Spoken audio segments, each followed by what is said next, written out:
ગીર સોમનાથ જિલ્લાના કોડીનાર હાઈવે પર સર્જાયો ગમખ્વાર અકસ્માત. ગોરખમઢી નજીક ડાયવર્ઝનના કારણે સર્જાયો હતો અકસ્માત. ટ્રક કાર અને છકડો રિક્ષા વચ્ચે સર્જાયો ગમખ્વાર અકસ્માત.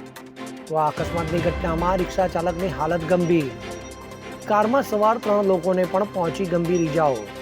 તો તમામ ઈજાગ્રસ્તોને સારવાર માટે ખસેડવામાં આવ્યા હોસ્પિટલ. તો ડાયવર્ઝનના કારણે અહીં સર્જાય છે અનેક અકસ્માતો. છતાં નેશનલ હાઈવે જોવા મળી રહ્યું છે બેદરકાર. હવે જુઓ દેશ દુનિયાની તમામ ખબરો તમારી આંગળીના ટેરવે. ઉઠાવો મોબાઈલ અને ગૂગલ પ્લે સ્ટોર પરથી ડાઉનલોડ કરો અમારી CN24 ન્યૂઝ મોબાઈલ એપ.